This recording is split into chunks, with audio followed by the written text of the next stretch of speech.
Hi everyone, I'm Lavinia from the Reuters marketing team, and I'd like to welcome everyone to the second workshop in this new series that we just started, the Academic Libraries Reimagined.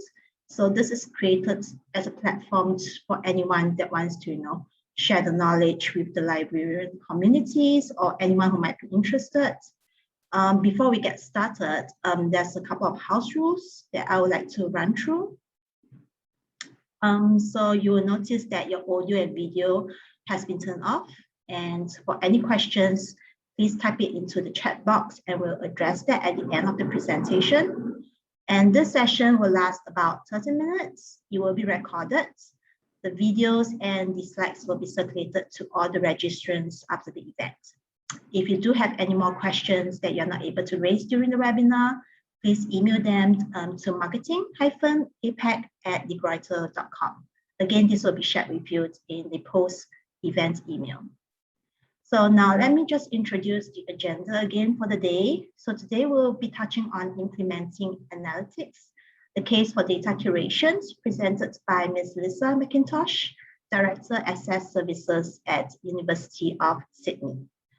We do have a second speaker lined up for today, but she's unable to join us, and that will be shifted to the February session in 2022. There will be more information on this at the end of the presentation. So with that, I will now start the presentations by Ms. Lisa. Hello, everyone. My name is Lisa McIntosh, and I'm the Director of Access Services at the University of Sydney, Australia.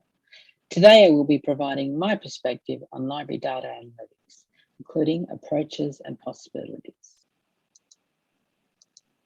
Before we begin, I want to acknowledge the tradition of custodianship and law of the country on which the University of Sydney campuses stand. We pay our respects to those who have cared and continue to care for country. So this is a data summary of my institution and the library at the University of Sydney. I'm sure you'll find it very interesting, but why does it matter? Because context is critical when working in the analytics space. There are many data sources, services, and analytical possibilities available. So what do we consider when selecting the right one for our own university? For my environment, these are the factors that are important. I have to be able to provide broad discipline support for both research and education, and need to be able to scope for scale for large-scale demand. I need to be able to work in and operate in a bigger environment where services can be provided by several parties on campus. They need to understand the impact to library services and collections, and what is the value to the university. So library data analytics. As librarians, it's important we approach data and analytics through the lens of our own professional framework. So for me, the library is about the value, the data is about the stewardship, and analytics is about stories. So for values, the key underlying principles and values that we apply to the work and services we provide need to also be applied to library analytics. There's so much data available to us from our systems, institutions, and vendors that sometimes the question of should we be doing this can get lost in the excitement of look at what we could do. 4 of the core values for analytics include confidentiality and privacy. For example, we de-identify data and protect the privacy of our users. Service orientation. Our analytics should be oriented to provide better services and have a service and support model around providing any data or analytics. Integrity, ensuring the integrity of the data itself and the way it is used, including intellectual property aspects. And finally, learning, using analytics to help others understand and be empowered to use data. From the values then must come a defined framework for undertaking analytics and managing data. This is critical once you start to move beyond local area or one-person analysis and start to introduce a data culture and grow analytical capabilities within your organisation. Like many institutions, my university has in the last few years developed cybersecurity and data policies. Within the library, we have taken it further by developing our own library data governance framework, which supports and guides staff in everything from setting data access permissions in a system to answering requests for data from the academic community. As part of building confidence in a culture of analytics in the library, every project now has a reporting stream element, and data risks have been added to our regular work health and safety reports. So analytics are stories. They help us tell stories or to find stories. They can be separated out into two areas of focus: data for understanding our own operations and impact, and data or analytics as a service to the university community. For me, the second of these is a continuation of the first, where we are also teaching our community to collect, analyse and use data as well. Before this, the skills needed for collecting and understanding data need to be developed within the library. Starting to collect data and use automated methods and programmatic engagement will uncover improvements needed in data, gaps in our data collection practices and expertise, as well as provide opportunities to improve processes. I'm going to provide an overview of a range of initiatives, starting with the simplest to the more complex, but highlight the real data analytics journey for my library.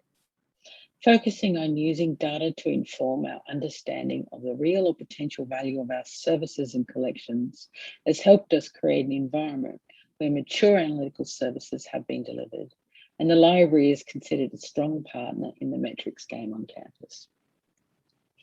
Please note, I'm not going to go into the details for each example or initiative, just an overview of what is possible as you develop the skills and frameworks needed. So firstly, an analytic for operational understanding that uses internal data and was created manually. So using simple analytics in new ways can tell powerful stories. Here is an example, is a table that looked at the effect of the traditional budget model. This supports the case for automatic collection profiles and evidence-based acquisitions by showing the negative effect of individual librarian and academic selection, where expenditure is the main driver rather than quality and relevant content. As you can see later in the year, around September, as the pressure to expend the budget increased, actually the quality of the collection, as evidenced by the number of subsequent loans of material ordered in that month, decreased. So this was a simple Excel table that used both loans and acquisition data. Similarly, this table speaks for itself in showing the value demand-driven acquisitions provide.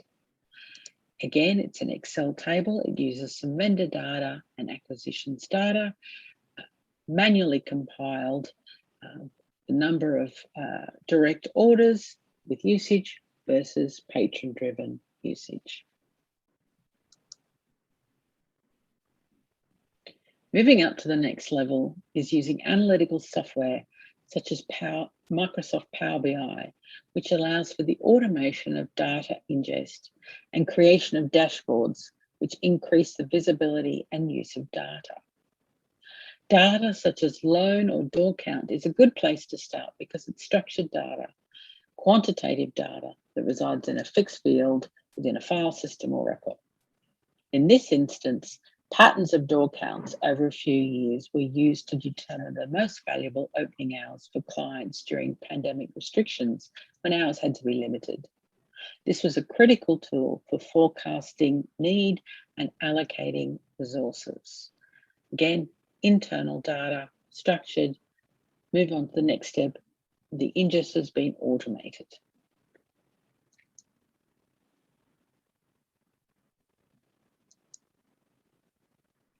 So unstructured data such as research consultations or client feedback, which are more qualitative than quantitative, are harder to transform into an ongoing operational analytic. This dashboard was created through the use of SpringShare data into Power BI. So SpringShare is a query management system where liaison or discipline librarians would log appointments using a minimum amount of information, including the use of predefined tags. This low impact collection still provides client need patterns and workload insights. It also reinforces that we need to measure the work we do across the whole library.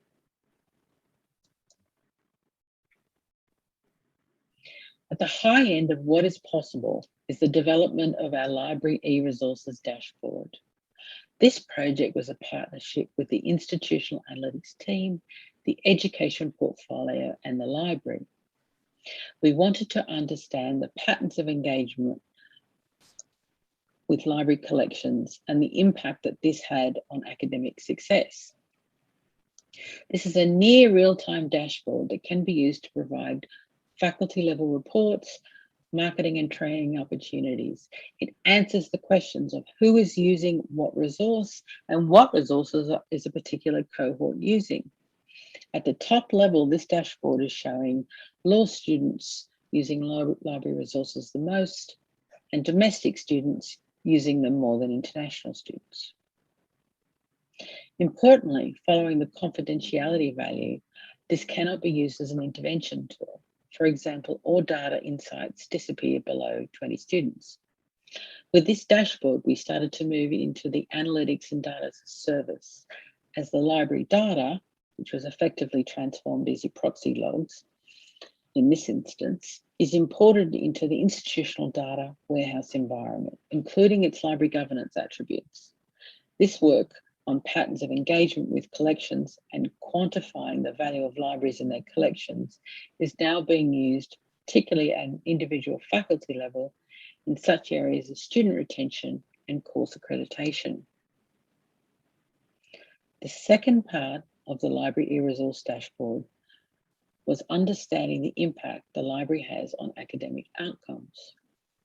Combining data sets revealed positive correlations between scholarly content usage and student performance. We had a statistician look at the data and they confirmed that there is an effect of using the library. Statistically, we actually can't call it a correlation. For the average student, the effect of using the library is an improvement of 6.7 in their semester marks. For the first time, the library had a quantifiable value for the institution.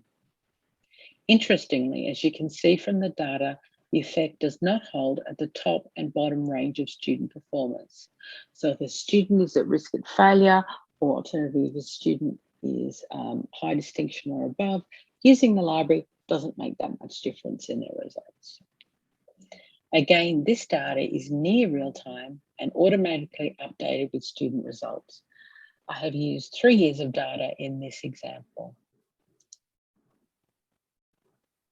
Moving away from operational understanding dashboards, and I have 2 examples where the library has developed analytics as a service. Firstly, in the area of digital humanities or text and data mining.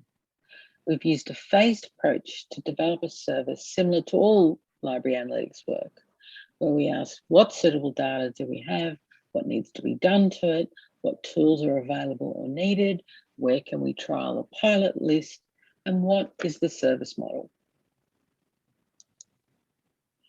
A key aspect of the service model was providing tools for our users. So we were part of a project with the vendor to develop a basic text and data mining toolkit that would support an analytical interrogation of our collections. The value of doing this was valuable from a data literacy perspective, allowing both students and the library staff to explore text and data mining concepts and develop skills. Greater awareness and use of library collections, particularly in the use in education, understanding the value of vendor solutions to reduce development time and cost, as well as the risk of us developing our own bespoke solutions and unsustainability around that. Also allowed us to gain insights in what we needed to do with our own local digitized collections to make them usable for text and data mining. So this toolkit was a vendor tool, and we added our own, uses our historical electronic back files, generally of journals. Out of and beyond any pilot project, it is useful to develop a service charter. In this way, the library support services have been defined. This is what we both promote and this is what we resource. It helps both library staff and stakeholders understand the boundaries of any data analytical service.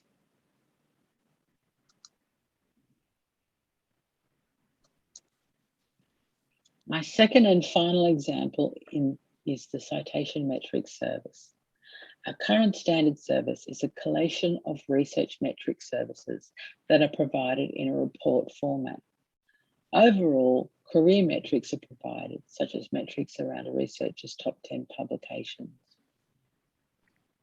The reports help a researcher gain insights into how their research metrics are tracking and provides evidence in support of statements of leadership and collaboration that are primarily used in grants and for promotion. The insights from the data are what are valuable to the researcher. The numbers do not speak to themselves. They're only useful when contextualized.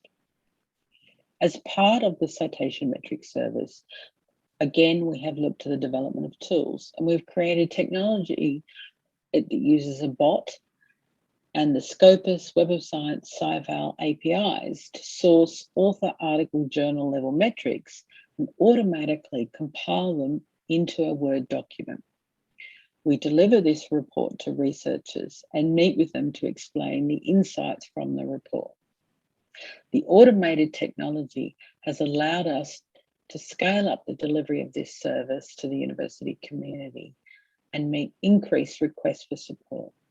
So from 2018 to 2020, there was nearly a 400% increase in requests for citation metrics services. Again, the service charter defines the scope and boundaries. It allows us to align staff resources to the other area of most value as defined by the institution. This also assists in an institutional environment where other research metric support services are provided outside of the library. So in this particular service charter, you can see that the library provides tiered support for researchers, either standard or premium. And we prioritise, for example, researchers that are applying for a grant or promotion or seeking evidence for strategic publishing decision making. So in conclusion, start small. Working with pilots are an excellent way to learn what is needed to provide both value and sustainability. Successful services are delivered as partnerships, and those partnerships can be in technology, analytical capabilities, or discipline understanding. Good communication and mutual understanding is critical. Data quality is going to be your biggest issue, both with external and internal collections. Work on your own data projects. You have to get your hands dirty to really understand what is needed to support your academic community. Thank you. All right, that's the end of the presentation. We will now move on to the question and answer section. So I do see a couple of questions being raised. So let me just run through them. So we do have the first one in which it was mentioned that the examples shown as simple and clear, however, it implies clean data and I don't have a lot of that. What do you do when faced with a dirty data pool? Hi, everybody. So dirty data is going to be in everything that you do. So I guess it depends on the situation. If you're doing a once-off analysis, then you could take the time to clean the data. When you start to automate, the way that you need to do that is really comes into using the data governance framework that you put in place, where you do things like you define the data. And you have to, I guess, do early validation and definition of it.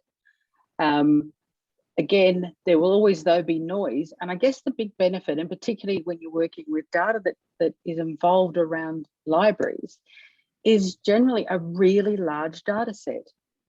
So yeah, in the example that I gave of the e-resource or the scholarly content usage, it covers every discipline and every cohort in both research and education on and off campus. And outside of campus, it's actually the largest digital footprint that the university has related to students. So the data set is so large that you can still get trends and patterns. And that's one of the reasons we deliberately, beyond sort of privacy, and not using it as an intervention or an exact tool. It is there to give us insights as opposed to exactitude. When you move into research metrics, that's where the importance of actually having a service model come in to be, again, it's the context, and becomes part of education, of helping clients understand the data that they're looking at, which will always have errors in it. And that it's important because, again, that's getting, particularly academics, looking to watch their own data and making sure that it's correct. There is a comment that they love this quantifiable for the middle range for students as a benefit to using the library resources. The next question is that given the fact that data analytics is meant to create a robust, compelling narrative to reinforce the learning and research milieu, so does the fact that the presence of a new empowering template in the form of data librarianship give rise to the need for rethinking the traditional ways of how scholarly communications milieu is perceived?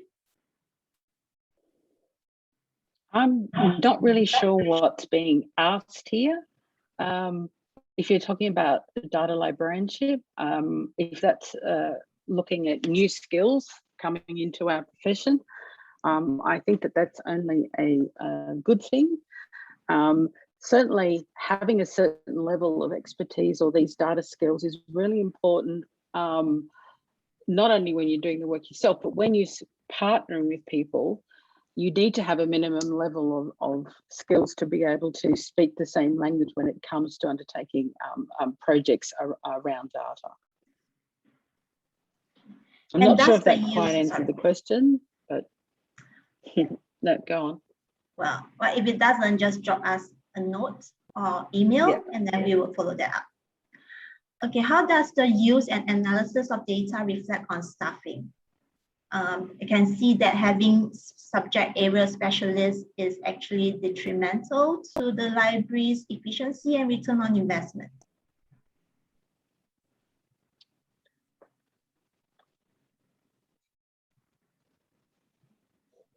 Well, if you mean subject specialists, particularly talking in the sort of like the liaison or the discipline librarian space, again, coming back to partnership, this is where it's the joining up of expertise that actually makes for a successful project. So with the digital humanities, although we had the sort of the data experts within the library, we actually needed to have the discipline experts in form of the humanities librarians work with us again to help translate the data in the development of the toolkit and in the sort of the delivery of almost the digital literacy packages to students. You might have addressed this slightly earlier. What staffing do you require to provide these services that you have mentioned? Have you found traditionally trained librarians able to manage these services, or have you brought in other staff with different skill sets?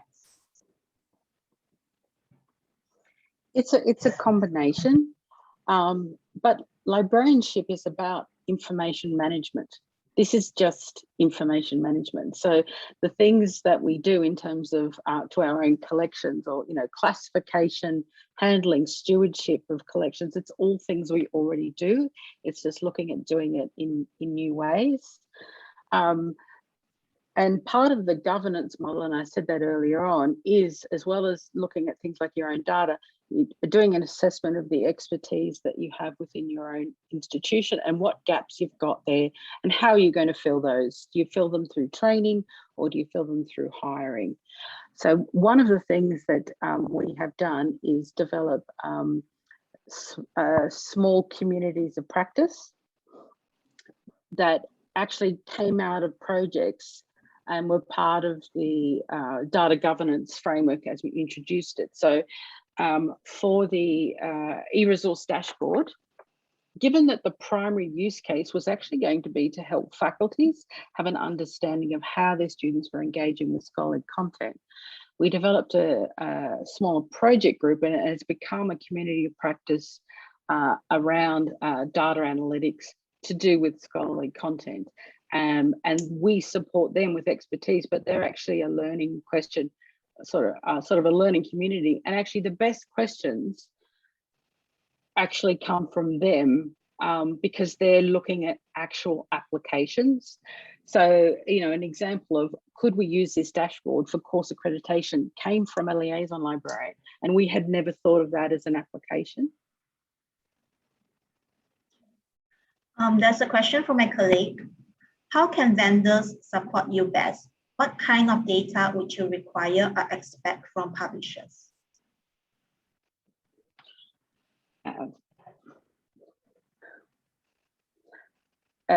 Well-defined data. Again, it comes back to actually knowing what the data is saying. Increasingly, vendors or publishers are collecting a lot of data. And one of the things that it would be good is to make sure that they give that data back to their clients. So it's one of the things that is a principle that internally that I also have, which is when we collect data about a group, we provide that data to the group. So there's an element about that sort of transparency of sharing. And I think that's where vendors or publishers can help as well. Also, in my experience, and I've done a few projects with vendors on the development of platforms, that's a great place for a vendor to partner with an institution because it can be quite agile. Again, it's the joining up of expertise, and it's a much more effective or efficient way of developing, rather than a proof of concept, a bespoke solution internally when you're going to eventually have sustainability problems. And it's one of the reasons that now the analytics that we do, we will either use a vendor solution or we will use an enterprise solution. So at my university, Power BI is the standard analytics platform. So we deliberately make sure that we use that. But we are using vendor solutions for this sort of both digital humanities and the citation metric services. One more question. How hard or easy was it to actually get access to the student or researchers or faculty data? How did you get your IT people on board to allow you access to it? That's actually a really great question.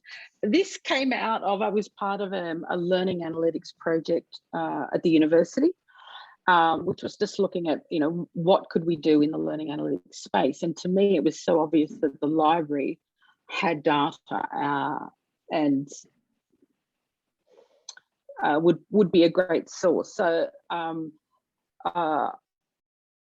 one way to do it is always do a proof of concept before, and then you can actually show what's possible.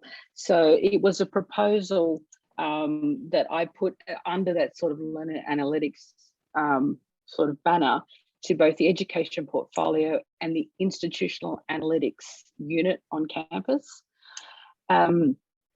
which was, you know, was doing a proof of concept is relatively low cost, so people are usually interested.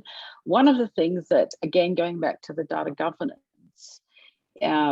is when we define the boundaries, I did not want access to any of the data that I didn't own.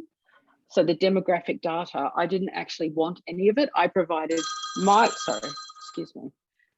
defined data, and was provided into the institutional data warehouse, and then the other data was joined up. So we actually made sure we kept the really strong boundaries of confidential or student demographic data was not provided. We both provided our data within into the institutional data warehouse, and it was all done within a really strict data governance framework.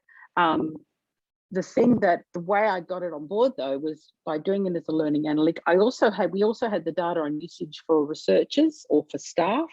We absolutely deliberately kept that off the table, and that's a future project. I think there's a lot of research we could do in that area, but we just did this around students and student cohorts. So we deliberately kept it higher, so it wouldn't be perceived as any form of intervention tool, and that it was only really about the learning analytics space. And I think that sort of made it as a safe project, which made the institution, I guess, willing to come on board. There's only one more question, which is, can they contact you in any way? So I know that you have your email on the University of Sydney website. Yes. Which I will include in the post-event email as well. But I guess you are connectable on LinkedIn and Twitter? Yes, yes. I'm findable on Twitter's probably the easiest way to contact me, but or at my institution, you can Google me. Okay, I don't see any questions coming through, but let me just flash the last slide and then give you some time to pose a few more questions. So bear with me for a while. So I'm just going to share with you the next session that will be happening on 24th February, Tuesday, same time. And this time we have the University Librarians from the National University of Singapore and University of Sydney talking on the power of collaborative resource sharing and how to develop library professionals and libraries as a learning organizations. So if you're interested, please sign up via the link in the email that we sent to you after this event. And I do see question coming in. So it says that would your collection and analysis include use by vision impaired people? Example, the use of screen readers in using library materials?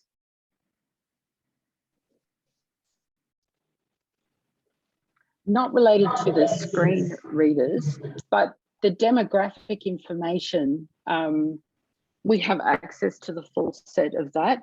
So we are able to interrogate patterns on almost any demographic factor that the university would have, such as if somebody is an international student, the type of student they are, the course they are, but also if they have any particular aspects. So if the university identifies them as such, so for example, at the University of Sydney, if somebody is an Indigenous student, that will be indicated in the student system. We are able to look at that.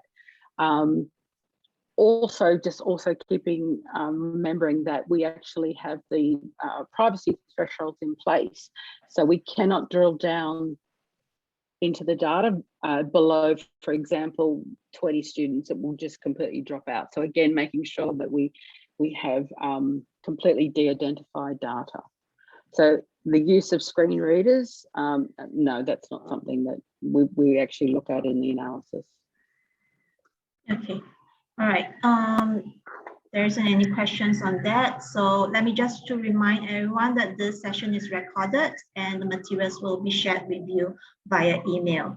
And again, if you are aware of any colleagues around you that would wish to participate as a speaker or have someone to have something to share with the community, do feel free to recommend them to us.